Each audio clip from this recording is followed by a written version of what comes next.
BBA, BCA, BCom computer కోర్సులో 100% placement లభించే ఏకైక డిగ్రీ కాలేజ్ కూకట్పల్లిలోని i3 డిగ్రీ కాలేజ్ 8367215215. నమస్తే రమగారు. నమస్తే జయ. రమగారు, కొంతమంది సహాయం ఎవరైతే చేస్తారో సహాయాన్ని తీసుకుంటారు, వీళ్ళు లాభపడతారు, కానీ వాళ్ళకే ప్రమాదానికి గురి చేస్తూ ఉంటారండి. ఇలాంటి నీతి కథలు మనం చాలా వింటూ ఉంటాం. అవును, పిల్లలకి చెప్తూ ఉంటాం, ఎవరైనా మనకి సహాయం చేస్తే జన్మలో మర్చిపోకూడదు. అదే ఆ సహాయాన్ని మనం ఏ పరిస్థితుల్లో ఉన్నా, ఎక్కడున్నా నీకు సహాయం చేసిన వాడిని మాత్రం గుర్తుంచుకోవాలి. ఇలాంటి నీతి కథ ఏదన్నా చెప్పండి రమగారు. చెప్దాం. కృతజ్ఞత చాలా చెడ్డది జయ. నరకంలో కూడా దానికి పెద్ద శిక్షలు ఉంటాయి. ఎన్నిసార్లు కుక్కల్లాగా పుడతారట వాళ్ళు కృతజ్ఞులు. ఆ, అంటే మనకు సహాయం చేసిన వాళ్ళకి కనుక మనం ఏదన్నా ఇబ్బంది కలిగితే, నీకు సహాయం చేసిన వాడి పేరు చెప్పకపోయినా పర్వాలేదు, వాళ్ళు సహాయం చేశారు అని కొంతమంది చెప్పుకుంటారు, కొంతమంది చెప్పకపోయినా పర్వాలేదు, కానీ నీకు సహాయం చేసిన వాడి పట్ల ద్రోహం తలపెట్టావా నువ్వు, అంతే, ఇక అంతే కదా. చెప్పరాని నరకాలు వస్తాయి వాళ్ళకి. కొన్ని వందల జన్మలు కుక్కలుగాను, నక్కలుగాను, పిల్లులుగాను, పందికొక్కులుగాను అలా పుడతారు. మంచిది కాదు అది. నేను చెప్తాగా, నీకు హెల్ప్ చేశారు, వదిలేపోని, నీకు కుదరకపోతే చెడు మాత్రం చేయకూడదు. వాళ్ళ గురించి నువ్వు చెడుగా మాట్లాడకూడదు, చెడు చెప్పకూడదు, చెడు చేయకూడదు, వాళ్ళకి ఏవి ద్రోహం తలపెట్టకూడదు. మహాభారతంలో కొన్ని కథలు చెప్పుకున్నాం మనం. నాడీ జంఘుడి కథ ఒకటి దీనికి ఉదాహరణగా చెప్తారు. పూర్వమట ఒక గ్రామంలో ఒక బ్రాహ్మణ యువకుడు ఉండేవాడు. అమ్మ నాన్న వాళ్ళు ఏదో వైదిక విద్యలో ఉన్నారు, కానీ ఇతను అట్లా ఏం నేర్చుకోలే. ఆటకాయితనంగా తిరిగేవాడు. లేక పుట్టిన పిల్లల్ని గారాబం చేస్తారు పెద్దవాళ్ళు, మంచి మాటలు చెప్పలేకపోతారు, స్వధర్మ నిధనాన్ని చెప్పి నేర్పించలేకపోతారు, ధర్మాన్ని వదిలేశాడు అతను. వాళ్ళతో కలిసి తిరిగేవాడు. మెల్లిగా అతనికి మాంసాహారము అన్నీ అలవాటైనవి. ఏదేదో తిరిగేవాడు, వ్యాపారాల మీద వాటి మీద. వాళ్ళు ఎవరో వ్యాపారాలు చేస్తుంటే ఎక్కడెక్కడికో వెళ్ళేవాడు. మోసాలు, ద్రోహాలు, చిన్న దొంగతనాలకి పాల్పడి మొత్తానికి వాడు ఏమిటంటే కులభ్రష్టుడైపోయాడు. వాడి వాళ్ళతో ఏ సంబంధము లేదు. వాడు ఏ ఊళ్ళో తిరుగుతూ ఎక్కడికో వెళ్ళిపోయాడు. అయితే ఏమైంది, ఒక వ్యాపార నిమిత్తం కొంతమంది స్నేహితులు వెళ్తుంటే వాళ్లతో పాటు అతను ఒక పడవ ప్రయాణం చేసి వెళ్ళాడు. ఆ పడవ పగిలిపోయింది. అందరూ ఎవరి దారిని వాళ్ళు కొట్టుకుపోయారు నీళ్ళకి. ఇతను ఒక ప్రాంతానికి చేరాడు. అప్పటికి 3-4 రోజులుగా ఈ నదిలో, సముద్రంలో కొట్టుకుపోయి ఆహారం లేదు, చాలా దుర్భరమైన పరిస్థితిలో ఉన్నాడు.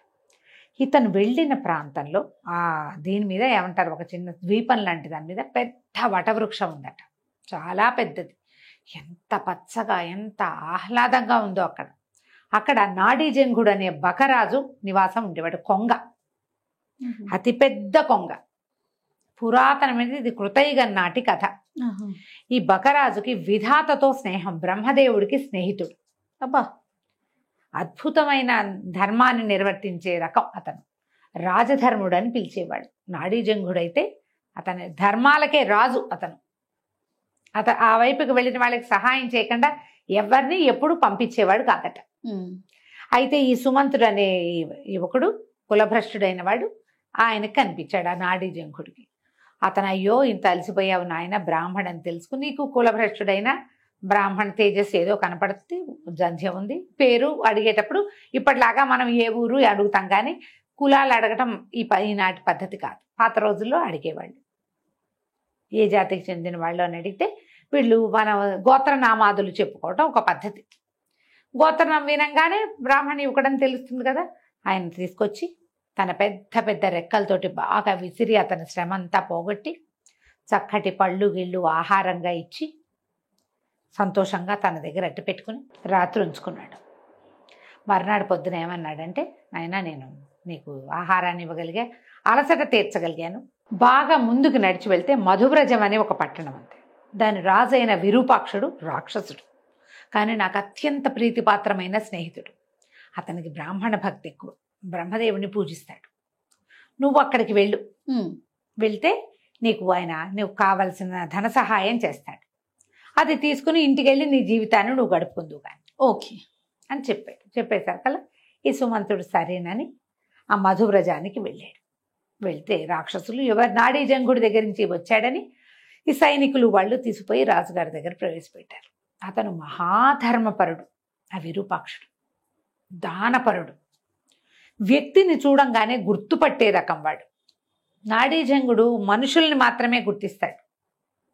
వాడి కులభ్రష్టత్వము, వాడి దుర్మార్గత్వము నాడీజంగుడికి అక్కర్లా, అంత అద్భుతమైన వాడు. ఇతను అట్లాంటి వాడు కాదు. ఈయనకి దానపరుడు ధర్మపరుడే, కానీ వ్యక్తుల్లో ఉన్న ఆ దుర్బుద్ధుల్ని వాటిని ఇతను కనిపెట్టగలడు. ఈయనకి నచ్చల అతను. వీడు కులభ్రష్టుడని, పద్ధతి లేనివాడని, సరిగ్గా లేడని ఆయనకు అర్థమైంది. అర్థమైనా కూడా నాడీజంగుడు పంపించాడు. రాజధర్ముడు ఊరికే పంపడు కాబట్టి ఏదైనా ఇవ్వాలని భావించి ఏం చేశాడు, కొంత ధనము అవి ఇప్పించాడు. ఆ పూట ఏదో చిన్న ఆతిథ్యం అన్యమనస్కంగానే, ఆసక్తితోటి బ్రాహ్మణ సేవా నిరతితోటి చెయ్యాల.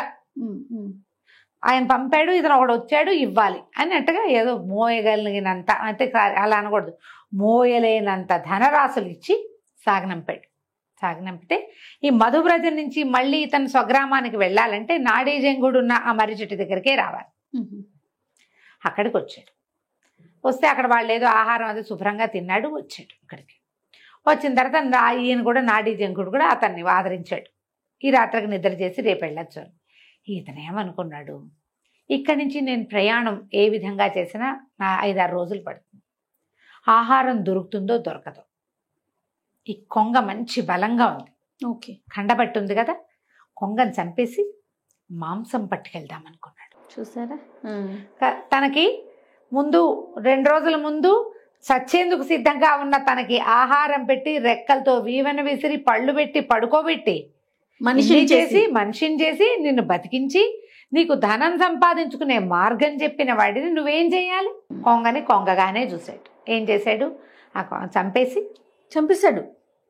రెక్కలు అవి అన్నీ తీసేసి మాంసాన్ని పోసిన పెద్ద కొంగ మాంసాన్ని ఒక మూటలాగా కట్టుకుని దాన్ని భుజాన వేసుకుని ఈ ధనపు రాసుల్ని కూడా మోసుకుంటూ వెళ్ళిపోయాడు.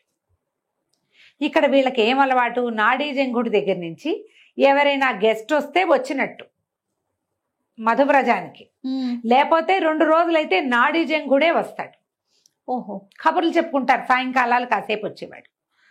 వీడు బయలుదేరి వెళ్ళిపోయాడు. ఈ నాడీజంగుడిని చూసి 2 రోజులైంది. ఏమిరు మనిషి రాలేదు, ఎవరు రాలా ఆ పక్క నుంచి, కనీసం కొంగ పిచ్చిక అయినా వస్తాయి, నాడీజంగుడు రాలేదు అని ఆయనకి ఏదో అపశకునంగా అనిపించడం మొదలుపెట్టింది విరూపాక్షుడికి. కొంతమంది చారుల్ని పంపించాడు. భటుల్ని, నాడీజంగుడి కుశలం కనుక్కురండి, ఇక్కడి నుంచి అక్కడి నుంచి రోజు కబుర్లు వస్తూనే ఉంటాయి. ఏమీ రాబోయేసరికి ఆయనకు అనుమానం వచ్చింది. భటులు వచ్చేసరికల్లా వటవృక్షం బోసిపోయింది, రెక్కలు అవి తెగి కనపడుతున్నాయి, అక్కడ ఇక్కడ ఈకలు కనపడుతున్నాయి, నెత్తురుంది. వాళ్ళు పరిగెత్తుకుంటూ వెళ్ళి చెప్పేసరికల్లా ఈయనకి ఏమనుమానం వచ్చింది, దుర్మార్గుడైన కపట బ్రాహ్మడు ఒకడు వచ్చాడు, కులభ్రష్టుడు, వాడే ఈ పని ఏదో చేసుంటాడని ఆయన ఆ మేఘాల మీద పరిగెత్తుకొచ్చాడు. వస్తే ఏముంది, రెక్కలు కాళ్ళు ముక్కు కనపడ్డాయి. పరమ దుఃఖంతో అయ్యో దుర్మార్గుడికి ఇంట్లో అవకాశం ఇచ్చి ఇట్లా చేసుకున్నాడే అని వాటిని దహనం చేశారు, ఆ కనపడ్డ వాటిని. ఈ బ్రాహ్మడు ఏ దారిని వెళ్ళాడో వాడిని పట్టుకురండి అన్నారు. ఇంతలో బ్రహ్మదేవుడికి ఈ కబురు వెళ్ళింది. స్నేహితుడు కదా వాళ్ళిద్దరు మాట్లాడుకుంటారు ఎప్పుడు. వాడిని పట్టుకొచ్చేసారు సుమంత్రుడు, సైనికులు వెళ్ళి పట్టుకొస్తే ఈయన ఏమన్నాడంటే, వీడిని చంపి ఆహారంగా తినండి అని భటులకు చెప్పాడట విరూపాక్షుడు. రాక్షసులు నరమాంసం తింటారు కదా, చీచీ వీడు కృతజ్ఞుడు, వీడి మాంసాన్ని మేము తినమన్నారు వాళ్ళు. కృతజ్ఞుడైన వాడి మాంసాన్ని నరమాంస భక్షకులు కూడా తినరు ఆ కాలం. అది ముక్కలుగా తరిగి కుక్కలకు ఆహారంగా వేయమంటే కృతజ్ఞుడి మాంసాన్ని కుక్క కూడా ముట్టదు, కుక్కలు కూడా తినలేదట. ముక్క చెక్క తరిగేశారు.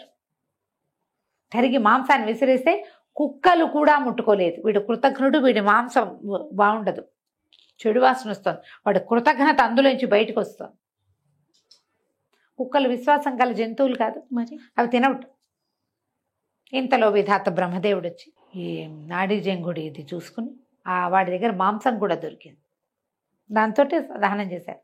ఆయన ఆ దహనం అయిపోయిన దాని మీద అమృత వర్షం కురిపించి నాడీజంగుడిని బతికించేశారు.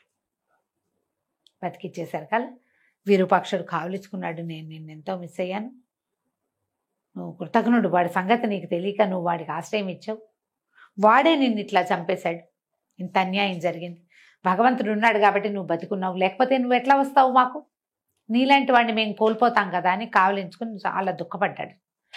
ఆ బ్రాహ్మడు ఏమయ్యాడో నేను నాడీ జంకుడు అడిగితే వాడిని ముత్తరించి కుక్కలకు ఆహారంగా వేసాం, కుక్క కూడా ముట్టలేదు వాడి శరీరాన్ని, వాడి మాంసాన్ని అని విరూపాక్షుడు చెప్తే, అయ్యో అయ్యో బ్రాహ్మణ వధ చేసావా నువ్వు, మారడానికి వాడికి ఇంకొక అవకాశం ఇవ్వండి, వదలకూడదు, నువ్వు చేసిన పుణ్యమంతా పోతుంది ఒక బ్రాహ్మణ్ణి వధిస్తే. వాడు కులభ్రష్టుడైతే వాడి భ్రష్టత్వం వాడితోటే ఉంటుంది, వాడిని చంపిన పాపం మనకొస్తుంది కదా, అతన్ని బతికిచ్చి అతనికి ఒక అవకాశం ఇవ్వమని అడిగాడు. ఆయన చూడు ఎట్లాంటి వాడు, ఇంత చేసినా కూడా. అప్పుడు మళ్ళీ బ్రహ్మదేవుడి వరప్రసాదంతో సుమంత్రుడిని మళ్ళీ బతికించారు. బతికిచ్చి ఈ అపార ధనరాశులు ఇచ్చేసి అతన్ని పంపించేసి, కృతజ్ఞుడు అయితే అంటే ఎవరికైతే కృతజ్ఞత ఉండదో వాడికి ఎలాంటి గతి వస్తుంది అంతే. ఇప్పుడు దీనికి ఈ జీవుడికి ఆయన చెప్పాట, ఇంత పని చేసినందుకు వాడి కర్మశేషాన్ని వాడు అనుభవిస్తాడు. రేపు మరణించి వెళ్ళాక వాడంతటి వాడిని మరణించని, చంపిన పాపం నీకెందుకు, ఈ కర్మబంధాన్ని అతను మోసుకోవాల్సిందే. అతను చేసిన చాలా రకాల దుష్కర్మలు, కులభ్రష్టత్వము, స్వధర్మ నిధనం చేయకపోవటము తో పాటు వాటన్నిటితో పాటుగా నాడీజంగుణ్ణి సంహరించింది, ఆ పాపాన్ని కూడా వాడు మోసుకుంటాడు. కానీ వాడిని చంపిన పాపాన్ని నువ్వు మోయొద్దు అని చెప్పి అతన్ని బతికించి కాలక్రమం ఏ రకంగా అయితే అది అయిపోతుంది అని చెప్పి డబ్బిచ్చి పంపించేశారు. ఇలాంటి కథలు మహాభారతంలో ఎన్ని ఉంటాయో జయ. ఎంత బాగుంది రమ్మగారు కదా, చాలా విశేషమైన కథ. ఎప్పుడూ కూడా మనుషుల బేసిక్ ధర్మం ఏంటంటే కృతజ్ఞత. అది లేకపోతే మనిషి కాదు, అంతే. జీవించి ఉన్నా వేస్టే వాళ్ళు, వ్యర్థం కదా. నేను చెప్పాను, నువ్వు సహాయం చేసిన వాడికి తిరిగా సహాయం చేయలేకపోయినా ఏం పర్వాలేదు, చెడు చెయ్యకు, చెడు అనకు, అంతే. అది పాపం నీ వెంట పడుతుంది. తప్పులు ఎప్పుడు వెంట పడతాయి కదా జయ, 100% అండి. ఎప్పుడు మన నీడ మన వెన్నంటే ఉంటుంది. ఇది కూడా అంతే, నీడలాగా పడిపోతుంది మన వెనకాల. అందుకని ఆ పని మాత్రం చేయి. చాలా బాగుంది రమ్మగారు, అద్భుతంగా ఉంది. నమస్తే అండి. నమస్తే జయ.